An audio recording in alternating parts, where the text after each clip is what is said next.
Vamos a dar lectura a la palabra de Dios. ¿Lo tenemos? Muy bien, 1 de Pedro 3, 13 al 17.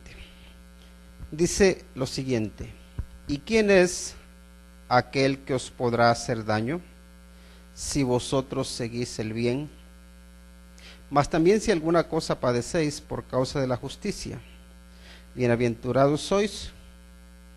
Por tanto, no os amedrentéis por temor de ellos, ni os conturbéis, sino santificad a Dios el Señor en vuestros corazones, y estad siempre preparados para presentar defensa con mansedumbre y reverencia ante todo el que os demande razón de la esperanza que hay en vosotros, teniendo buena conciencia, para que en lo que murmuran de vosotros como de malhechores, sean avergonzados los que calumnian vuestra buena conducta en Cristo.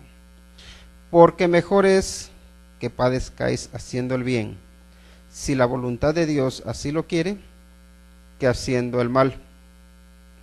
Porque también Cristo padeció una sola vez por los pecados, el justo por los injustos, para llevarnos a Dios, siendo a la verdad muerto en la carne, pero vivificado en espíritu. Ya me pasé, ¿verdad? Nada más íbamos a meditar hasta el 17, pero quería también recordarles que si sufrimos, recordemos, y es el versículo que estamos memorizando, que Pedro tiene presente como ejemplo que nunca pierde de vista al Señor Jesucristo. Y muchas veces cuando nosotros sufrimos, perdemos de vista al Señor Jesucristo. Y cuando lo perdemos de vista, entonces nuestro sufrimiento como que pierde su sentido. Como que nos encerramos en nuestro microcosmos o nuestro micromundo y dejamos de ver que Dios tiene propósito. Y dejamos de vivir una vida con propósito. Y la idea es de que aquí, en medio del sufrimiento que estamos aprendiendo, no solo por lo que Pedro nos escribe, sino por la práctica que tenemos todos los días, es que recordemos que nuestra vida debe ser vivida con propósito. Y en este caso vamos a hablar un poco sobre la diferencia entre sufrir con Cristo y sin Cristo. Es diferente, muy diferente, sufrir con Cristo que sufrir sin Cristo. Vamos a orar. Padre, en el nombre de Cristo Jesús, te rogamos por esta meditación, para que tú, Señor, nos ayudes a aprender lo que tu santa palabra tiene para nosotros. Por favor, Señor, ministra a nuestro corazón, y te rogamos, oh Señor, porque aprendamos a ver que vale la pena sufrir, que vale la pena pasar penalidades, pasar persecuciones, pasar sufrimientos, si estamos en Cristo. Señor, por favor, te pedimos que tu Espíritu Santo nos guíe, que sea nuestro Maestro. Pues te lo rogamos en el nombre de Cristo Jesús. Amén. El apóstol Pablo tuvo una frase que dice que si nosotros solo esperamos en Cristo y no hay resurrección, dice, que somos los más dignos de conmiseración. Es decir, en realidad si alguien debería ser objeto de la pena o incluso de que le tengan lástima, debería ser un cristiano si Cristo no resucitó. ¿Por qué? Porque, pues fíjense, a veces nos insultan, pasamos vergüenza, y nosotros podemos decir que vivimos bastante bien en esta sociedad porque es bastante, hay libertad religiosa, pero hay muchos cristianos que mueren por causa de Cristo. Entonces, si en realidad Cristo no resucita, la verdad es que qué lástima, ¿no? Qué cantidad de vidas desperdiciadas. Miren las vidas de los apóstoles, más bien cómo murieron. En el libro de los Hechos vemos que Jacobo fue decapitado por orden de Herodes. Vemos, ya no tanto porque lo vemos en la Biblia, sino por la historia, que Andrés fue crucificado en Edesa, en Mesopotamia, que Marcos murió arrastrado por el pueblo de Alejandría en la fiesta dedicada al ídolo Máximo. Vemos que Santiago, el hijo de Zebedeo, fue decapitado en Jerusalén por orden del rey Agripa. Juan mismo fue echado en un caldero hirviendo con aceite, y de ahí escapó, pero luego lo exiliaron a Patmos. Ahí es donde tuvo la revelación del Apocalipsis, y luego él es el único de los discípulos que murió por vejez. Luego también vemos que Felipe fue azotado, hecho prisionero y crucificado en Asia Menor, según dicen, en el año 54. Bartolomé murió crucificado en la India. Tomás, atravesado con una lanza. Mateo, también atravesado con una lanza. Santiago, el hijo de Alfeo, crucificado en Egipto. Santiago el justo, arrojado por los fariseos desde el pináculo del templo, y como no murió por el golpe, lo acabaron de matar ahí, dicen que a garrotazos. Luego si vemos apóstol Pablo decapitado, Lucas colgado de un olivo por sacerdotes idólatras de Grecia. El mismo Pedro, que es el que nos está escribiendo aquí, fue crucificado en Roma, y según dicen que a petición suya, con la cabeza boca abajo, porque no se sentía digno de morir igual que su Señor. Pero fíjense, de todos estos hombres que vivieron para Cristo, ¿podrías decir que quieres la muerte de alguno de ellos? No, ¿verdad? Si no hay resurrección, si no hay una vida más allá de esta vida, si el propósito de nuestra vida se limita solamente a vivir aquí, la verdad es que estamos perdiendo el tiempo. Pero las buenas noticias es de que no es así. Las buenas noticias son de que Dios tiene planes para nosotros para la eternidad. Los planes de Dios para ti y para mí no son para 50, 100, 80 años o 100 o 120, no, son para una eternidad. Y si comparamos estos años que vivimos con una eternidad, estos años no son como nada. Así que toda la diferencia en cuanto al sufrimiento, en cuanto al morir con sufrimiento, la hace Cristo. Cristo es la esperanza de gloria. Pero luego también podemos ver por el otro lado y pensar, ¿y qué pasa con los que mueren sin Cristo? Porque también hay muchas personas que mueren sin Cristo. Pero también vamos a ver que no todos ellos mueren en paz. Vemos que mueren igual, muchos golpeados, asesinados, desesperados. No todos mueren en su cama. Pero por otro lado también vemos que los cristianos no todos mueren así. No hace mucho que una abuelita aquí con 90 y tantos años se murió. Bernardo se llama. Bernardo. Una señora con un testimonio muy desafiante, pero que vivió en paz y murió en paz. Y también hay muchísimas personas que murieron en paz, pero murieron con Cristo. Y eso es algo que sí tiene alguien en Cristo, y es que ya sea que mueras de una muerte violenta o que mueras de una muerte, podemos decir, pacífica, que vas a morir en paz y que tienes vida eterna, porque no se acaba todo aquí. Ahora, las lecciones que podemos sacar son estas. En primer lugar, podemos decir en el versículo 13 que si Dios está de tu parte, nadie podrá contra ti.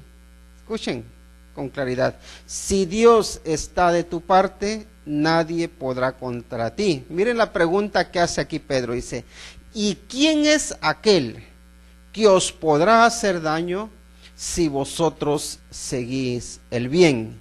En otras palabras, si ustedes siguen el bien, si ustedes andan en la voluntad de Dios, dice, ¿quién va a ser capaz de hacerles daño a ustedes? En otras palabras, ¿quién puede ser mayor que Dios? ¿Quién puede ser más fuerte que Dios? ¿Quién puede romper una barrera que ponga a Dios alrededor de ti? Nadie. En realidad, si tú sigues la voluntad de Dios, hasta que Dios diga, hasta aquí, el mismo diablo puede buscar destruirte y no va a poder hacerlo. Y vemos ejemplos, especialmente el caso más claro que tenemos es el ejemplo de Job, ¿verdad? Que él fue un hombre recto, un varón íntegro, y hay un momento, y él haciendo el bien, hay un momento en que le viene el sufrimiento, ¿verdad? Y cuando le viene el sufrimiento, vemos claramente cómo Dios pudo tocarlo, Dios pudo incluso quitarle a su familia, solo porque Dios se lo permitió. Entonces quizá nuestras oraciones deberían ir dirigidas a Señor, no permitas que el mal me alcance, no permitas que el diablo toque nuestra vida. Pero si la voluntad de Dios es que el diablo nos zarandee, como lo hizo con los discípulos, pedirle, Señor, que mi fe no falte. Ayúdame, Señor, a mantenerme firme, porque sé que aunque haya tribulaciones, aunque haya dificultades, sé que tú no me vas a abandonar. Ahora, si Dios está de tu parte, vive con confianza, porque al estar Dios de tu parte, puedes descansar. Aunque estés en el ambiente más hostil, aunque estés en el ambiente más peligroso, puedes descansar. ¿Por qué? Porque nadie puede contra Dios. ¿Recuerdan lo que dijo el Señor Jesucristo? Dice, mis ovejas oyen mi voz, dice, y yo las conozco. Dice, y me siguen, y yo les doy vida eterna, y no perecerán jamás, ni nadie las arrebatará de mi mano. Y luego dice, mi Padre que me las dio es mayor que todos, y nadie me las puede arrebatar de la mano de mi Padre.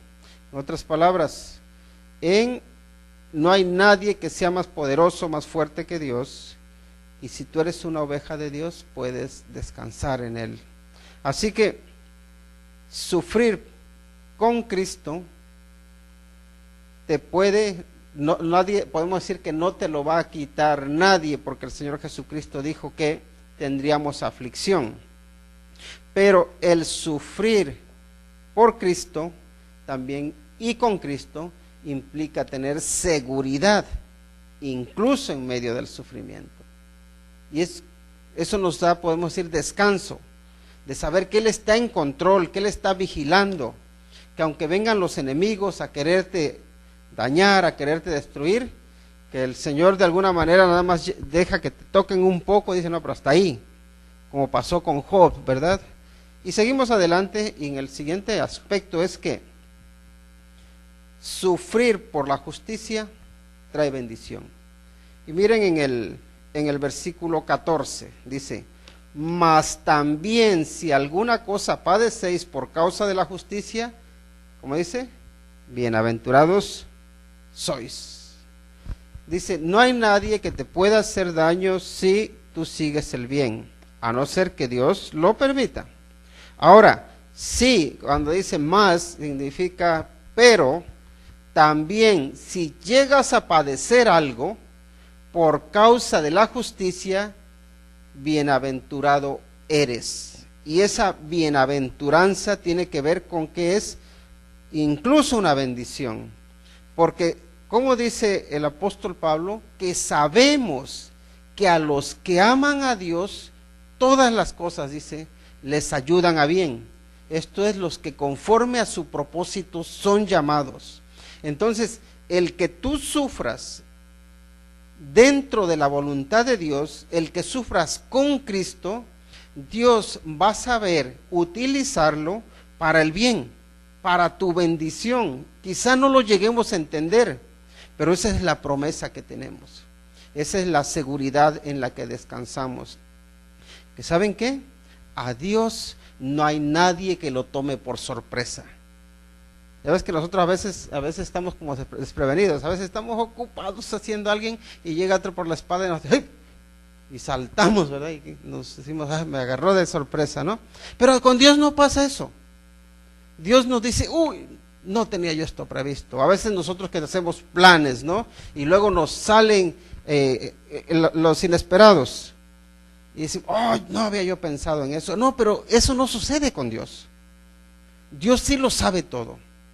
Lo tiene todo previsto. Y cuando viene algún sufrimiento, cuando viene algún mal por causa de la justicia, entonces Dios eso lo va a utilizar para tu bendición. Y ahí está esa confianza o esa seguridad que tenemos en el Señor de que Él sabe utilizarlo todo para bien. Y porque todo lo sabe utilizar para bien, dice, por tanto, no os amedrentéis por temor de ellos, ni os conturbéis. Y esa es la otra palabra, la otra parte importante, no les tengas miedo, dice. Si Dios está de tu lado, por muy grande, por muy fuerte y por muy peligroso que sea el enemigo, dice, puedes confiar, porque nadie hay mayor que Dios. Así que si estamos en Cristo, no tengamos miedo. Pedro le está escribiendo a cristianos que están siendo amenazados. Está escribiendo a cristianos que son perseguidos. Está escribiendo a cristianos que fueron echados o expulsados de su propio país. Le está escribiendo a cristianos que saben lo que es sufrir, que saben lo que es pasar persecución, que saben lo que es padecer amenazas. Y les dice, tranquilos, no teman. Y de hecho, el Señor Jesucristo también ya nos había dicho que no temamos a los que matan el cuerpo, pero el alma no la pueden matar. Teme más bien, dice, aquel que puede matar el cuerpo y destruir el alma en el infierno. Y solo lo puede hacer Dios. Por tanto, que tu temor, que tu respeto, que tu reverencia, si vas a obedecer a alguien, obedece a Dios. No obedezcas a aquellos que te llevan al mal, dice. ¿Por qué? Porque eso lo único que pueden hacer, dicen, es destruir tu cuerpo. Y claro, siempre que pienso en estas cosas, siempre me viene a la mente Lázaro. Porque Lázaro murió. Y el Señor Jesucristo al cuarto día lo resucitó. Pero luego vinieron a amenazarlo con matarlo. ¿Y qué efecto puede producir el que amenaces de muerte a una persona que ya estuvo muerta y lo resucitaron y ya resucitó? ¿Creen que esa persona va a dejar o va a negar al Señor Jesucristo? Que no, es que me da miedo morir. ¿Qué miedo va a tener? Si ya me resucitaron, si yo sé en quién confío, que aunque muera, Él me va a dar vida. Pues eso es precisamente lo que el Señor va a hacer con nosotros. Aunque nos maten, dice, vamos a resucitar. Él por eso dijo, yo soy la resurrección y la vida, el que cree en mí, aunque esté muerto, vivirá. Así que confíen, dice, no tengas temor. Y ahí la implicación es no tiembles delante de los hombres, dice, porque lo único que pueden hacer es matar el cuerpo. Y nosotros eso es lo que a nosotros nos atemoriza, ¿no? ¿Por qué? Porque, recuerdan lo que leíamos en 2 de Corintios, porque tenemos puesta la mira en lo que se ve y no en lo que no se ve. Cuando tienes la mira puesta en Cristo, entonces puedes confiar. Así que recordemos, sufrir por la justicia trae bendición. Así que dice, en lugar de tener miedo, Y en lugar de temblar, nos dice en el versículo 15, sino dice, santificad a Dios el Señor en vuestros corazones y estad, no una vez, no solo por un rato, sino siempre, dice, preparados para presentar defensa con mansedumbre y reverencia ante todo el que os demande razón de la esperanza que hay en vosotros. Así que en lugar de temer, santifica a Dios y prepárate para defender tu fe con una actitud correcta, que es mansedumbre y reverencia. Mansedumbre y reverencia. Miren, cuando el hablar de cosas espirituales, podemos decir que ya, y con personas que no creen, el solo hablar de estas cosas espirituales, el hablar de Cristo, produce cierta tensión en el ambiente. Y yo no sé si ustedes han llegado en alguna ocasión incluso a discutir con las personas. ¿Por qué? Porque como que uno le entra como, vamos a decir, el fervor. Y es donde uno tiene que tranquilizarse, tiene uno que relajarse y decir, bueno, ¿me respalda realmente lo que la palabra de Dios dice o no? Si me respalda, entonces yo voy a defender lo que creo. Y de hecho aquí en la palabra defender, de aquí es de donde viene una de las, podemos decir, de las ciencias del cristianismo o del arte del cristianismo, que es la apologética. Que la apologética tiene que ver con la defensa de la fe. Y la defensa de la fe es una defensa razonada, una defensa verbal, argumentada, con evidencias razonables, pero sin dejar de lado la misericordia, la mansedumbre y el respeto. Y eso cuesta. ¿Por qué? Porque a nosotros nos gusta llevar razón. Especialmente cuando alguien te está atacando, te está menospreciando y tú sabes que tienes la razón y quieres convencerles. Ya cuando, y luego ya cuando está encendido uno y el otro, pues ahí es donde nosotros debemos suavizarnos. Ahora, miren cómo dice, para uno poder defender su fe, es necesario vivir su fe. Fíjense que dice, primero dice, santifica a Dios. ¿Cómo santificamos a Dios? Santificad a Dios, dice, en vuestros corazones. No significa que tú vas a hacer a Dios más santo de lo que ya es. Significa que vas a poner tu corazón en sintonía con el corazón de Dios. Que tus motivos por los cuales hablas de la palabra de Dios son puros. Que realmente deseas el bien de las otras personas. Que realmente te preocupas porque las otras personas no estén en el error. Que te preocupas el alma de esa gente. Que te preocupa que esas personas se están perdiendo. Y si vamos a hacer caso a lo que dijo el Señor Jesucristo, esas personas están yendo al infierno.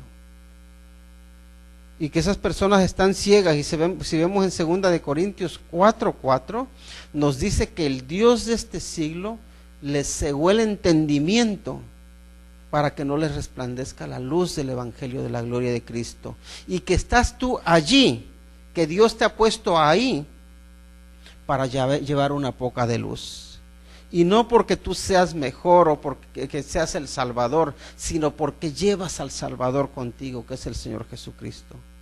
Porque en ti hay intereses que son sanos, no intereses egoístas. Y a veces, fíjense, aunque uno no quiera ganar nada económicamente, a veces el uno sentirse que lleva la razón, que uno es más inteligente que los demás, que uno tiene más argumentos, que uno sabe defenderse mejor, a veces eso toca nuestro ego. Y muchas veces terminamos en discusiones o incluso en peleas, pero que no se llegue a ese extremo. ¿Por qué? Porque uno está defendiendo más su ego, su imagen, que presentar la imagen de Cristo. Y ese es el problema. Así que dice que para nosotros presentar la apologética, la defensa, es hacerlo desde una vida pura. Porque nada habla mejor de Dios que una vida que honra a Dios. Nosotros a veces queremos ganar a la gente con palabras persuasivas, pero las perdemos con nuestros hechos vergonzosos. Palabras persuasivas tienen que estar respaldadas por hechos justos, por un buen testimonio. Y bueno, la frase tan conocida de predica a Cristo y si es necesario habla, tiene que estar presente siempre. Nuestra vida tiene que reflejarlo. Así que en lugar de vivir por temor, vivamos por amor. Y no se nos olvide la mansedumbre,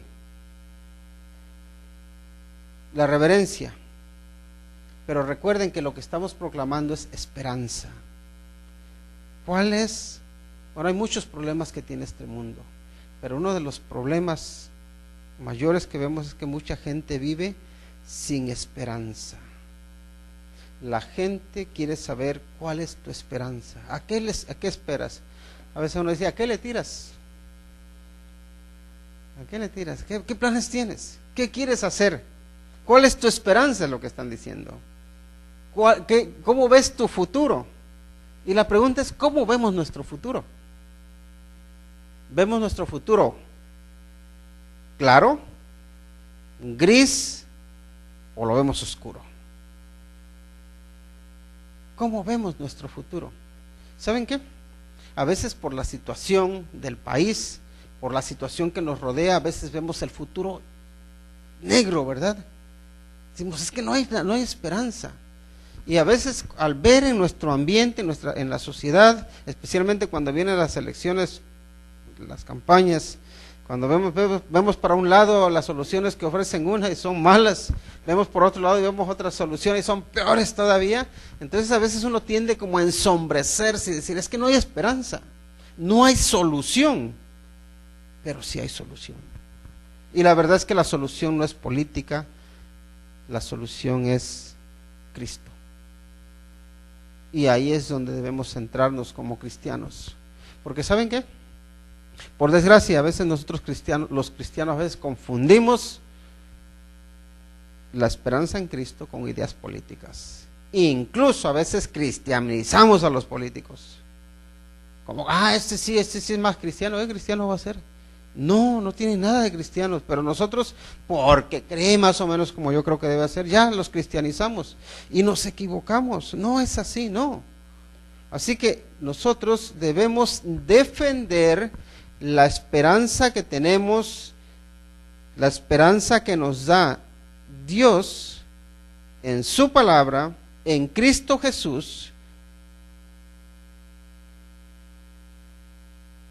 yendo a las escrituras y razonando. Y esa es otra de las cosas que también debemos pensar.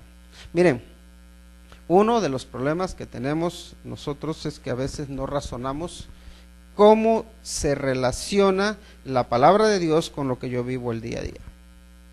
Y a veces la gente cree que nosotros no pensamos.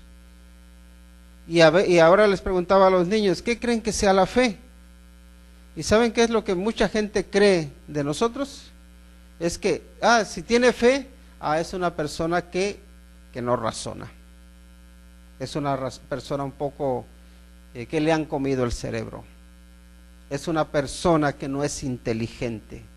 Suelen relacionar fe con falta de inteligencia. ¿Y por qué será eso? Porque a veces nosotros les damos motivos para pensar en eso. Tú como ni crees, si creyeras entonces verías. Cree y verás. Pero ¿saben qué? Aquí la palabra apologética implica que nosotros, cuando les presentamos lo que creemos, se los presentamos de forma razonable, de forma entendible, de una forma lógica, de una forma coherente. Pensar no está reñido con creer, al contrario. Pensar nos ayuda a fortalecer nuestra fe. ¿Por qué creen que Dios nos dio la mente, nos dio el pensamiento, el intelecto? ¿Para que lo abandonemos? No, para que lo utilicemos. Por eso hay personas que nada más quieren entregarse o quieren creer que la fe es estar emocionado. Me digan lo que me digan, pero me hizo sentir bien. Y uno lo que hace es anular su razonamiento. Y no, aquí la palabra es apología, que es, en griego implica eso, que nosotros meditamos y razonamos, y a la gente cuando nos pide una razón de por qué creemos lo que creemos, le decimos por esto y por esto. Y dudar, no dudar de decir no creo que exista, sino dudar en el sentido de preguntar uno por qué, la razón de las cosas. Eso es saludable para nosotros, porque nos ayuda a afianzarnos como cristianos. Porque luego cuando vienen, especialmente los jóvenes, cuando van a la universidad, si ellos no han aprendido a pensar, si no han aprendido a razonar su fe, si no han aprendido a tener argumentos de por qué creen lo que creen, ¿saben qué va a pasar con ellos? En cuanto los empiezan a exponer a ideas ateas, dice, es que esto sí tiene lógica, esto sí tiene sentido, y lo que me enseñaban en la iglesia no tenía sentido, por eso yo ya dejo de creer. Y la mayoría de los jóvenes se alejan de Dios cuando se van a las universidades. ¿Por qué será? Porque han creído que el razonamiento no es para la iglesia, que la fe no es para la iglesia, perdón, que la fe no es para la escuela, que la fe es algo que tenemos ahí en casa, pero que en realidad no se puede defender, no se puede razonar. Pues no, Señor, no es así. Y hay científicos muy creyentes, con mucha fe, igual que hay científicos ateos que no tienen fe. Pero no es una cuestión intelectual, es una cuestión de querer someter nuestra voluntad a un Dios creador, o querer someter nuestra voluntad, escuchen, a la creación. En realidad ahí suele irse la cosa. O honras al creador, o te doblegas y honras a la creación.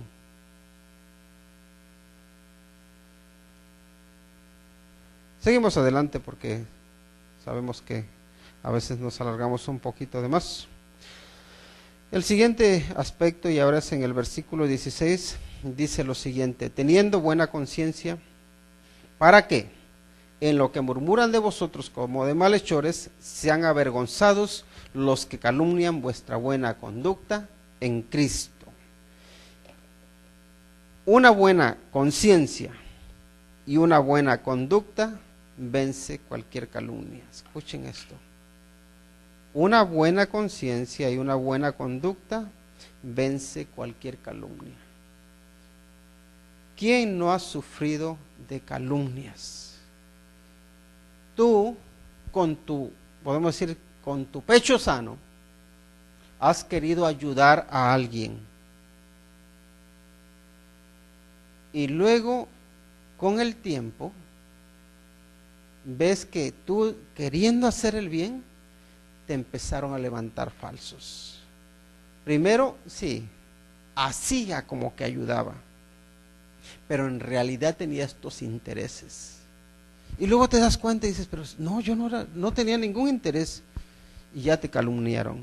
O si no, y el calumniar es eso, levantarte falsos, ¿no? Te critican, tú estás haciendo las cosas bien, y aquí como nos lo dice, ¿no? Tu buena conducta en Cristo, la calumnian.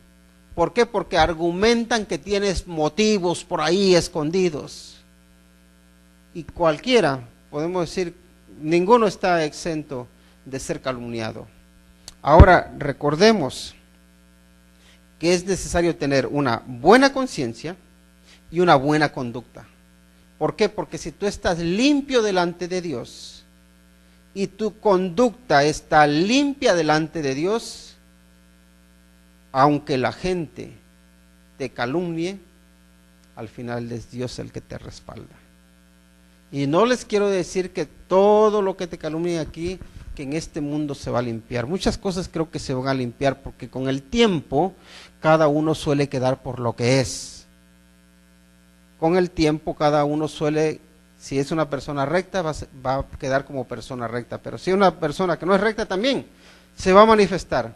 Por eso no hay que ser prontos para juzgar, hay que ser lentos. Y si escuchas una cosa mal de alguien, no digas rápidamente, sí, ya me lo sospechaba yo. Porque a veces así somos, ¿no? En cuanto me dicen algo mal de alguien, casi que estamos esperando que me lo dijeran.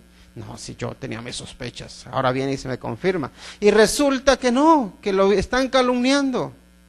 Y con el tiempo esa persona, si actuó bien, van a ver cómo se va a limpiar, porque Dios va a limpiarle.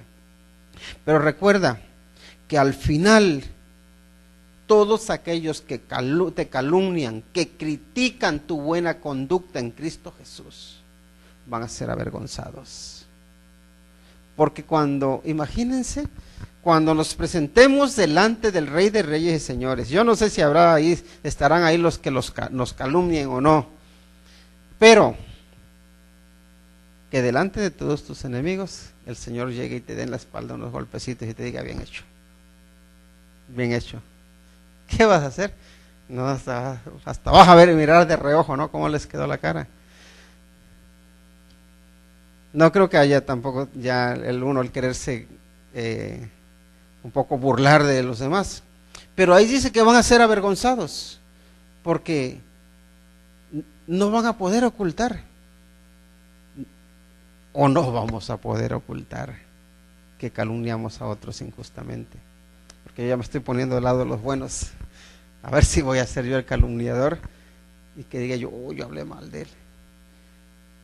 Yo hablé mal de Pedro, hablé mal de Juan, de Andrés. Y ahora el Señor los está reconociendo y me toca a mí, soy el próximo en la fila. ¿Se imaginan con qué cara se uno a presentar delante del Señor que no le puedes ocultar nada? Tú fuiste un calumniador. Espero que no, espero que diga no, qué bien lo hiciste, porque tú te preocupaste por cuidar el testimonio de los demás, de tus hermanos. Así que no se nos olvide que es importante tener una buena conciencia, porque si tienes una buena conciencia, si estás en Cristo, vas a vencer las calumnias. Y el siguiente punto, y con eso vamos a ir terminando, es este: el padecimiento es seguro. O sea, el sufrimiento, les digo que es seguro. Seas cristiano o no seas cristiano. Y a nosotros a veces como que nos da envidia aquellos que no creen en el Señor. Les va re bien. Mira el cochezote que tiene, mira la casota que tiene, mira todo lo que tiene. Y nosotros a David le sucedió, hasta nos da un poco de envidia, ¿no? Señor, te estás equivocando, yo soy el bueno, me tenías que estar bendiciendo a mí, el ascenso me lo tenían que dar a mí, porque yo sí soy responsable. Ese flojonazo que no hace nada, que ha vivido a expensas de mi trabajo, ahora le están dando el ascenso a él. Señor, aquí hay injusticia, se están equivocando.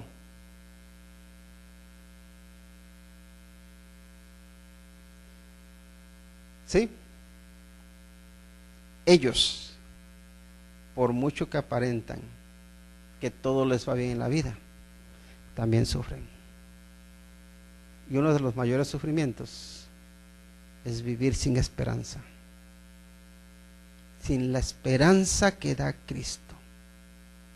Así que el sufrimiento es seguro, se los aseguro. Aunque nosotros nos creamos que a los demás les va bien y al único que le va mal es a mí, no. A todos podemos decir que en algún momento de la vida nos va mal. No porque necesariamente nos esté yendo mal, sino porque Dios tiene unos planes que son más grandes de lo que nosotros nos esperamos. Y como en una ocasión escuché de este hermano que nos decía, o que dice en su enseñanza, que por cierto está grabada,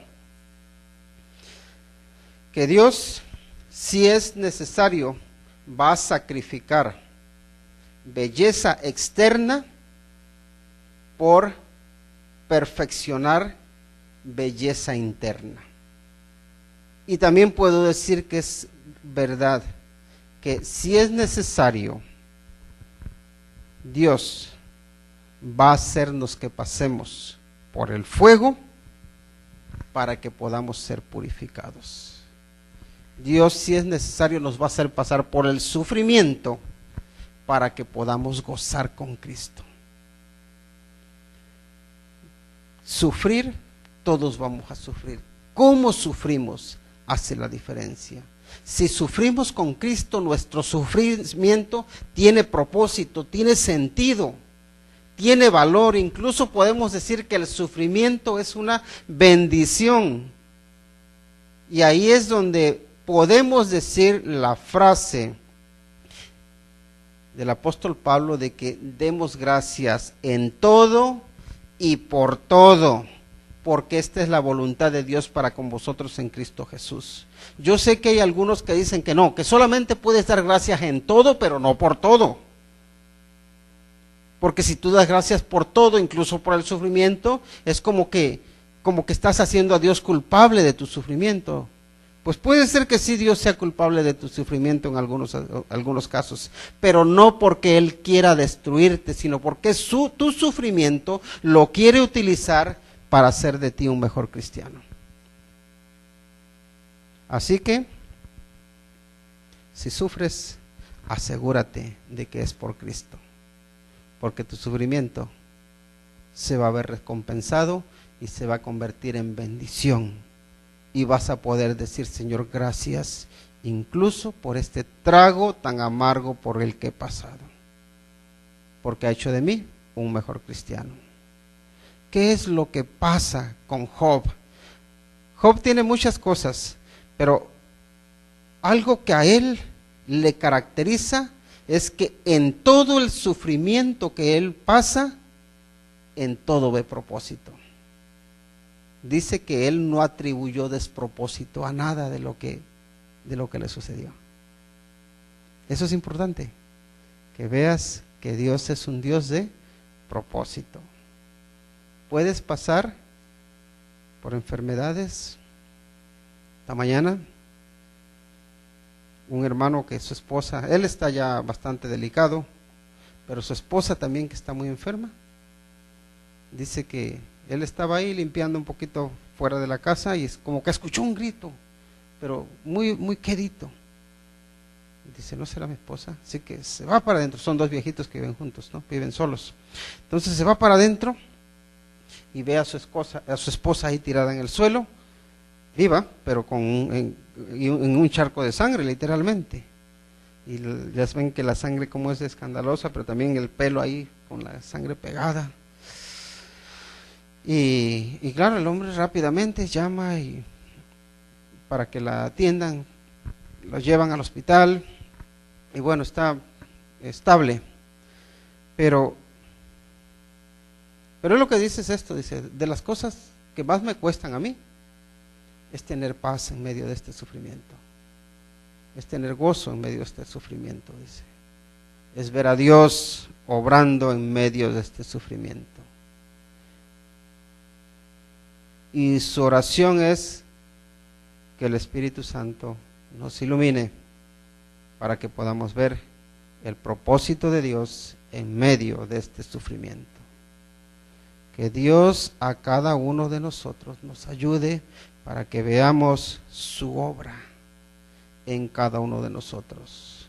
Porque todos en algún momento de nuestra vida vamos a pasar por sufrimiento. Tal vez ahora estaremos pasando por sufrimiento, pero también recuerden que Dios nos pasa también por oasis de paz. Pasamos, sí, por mucho sufrimiento, pero hay momentos en que nos da descanso. Vamos cruzando por un desierto que tiene muchos oasis a lo largo del camino. Pero no se nos olvide que en todo este camino, igual que que sucedió con los israelitas, los guiaba Cristo Jesús. Así que la gran diferencia en el sufrimiento que tenemos con o sin Cristo es que con Él hay propósito. El sufrimiento es de bendición. Sin Él, el sufrimiento es para destrucción. Vamos a orar. Te agradecemos, Señor, por tu obra, porque tú, Señor, te manifiestas siempre, porque sabemos que en el silencio ahí estás tú, Señor, en el llanto también, en la risa también, en el lloro ahí estás tú, en medio de las situaciones más oscuras tú no te alejas, antes bien traes luz. Y si hay alguien de nosotros, Señor, que esté pasando por las tinieblas, te ruego porque tu luz alumbre nuestra alma, nuestro entendimiento, nuestra vida, para que no atribuyamos despropósito a ti en nada, sino que en todo podamos ver tu propósito. Dios, a ti sea la gloria y la honra. En el nombre de Cristo Jesús. Amén.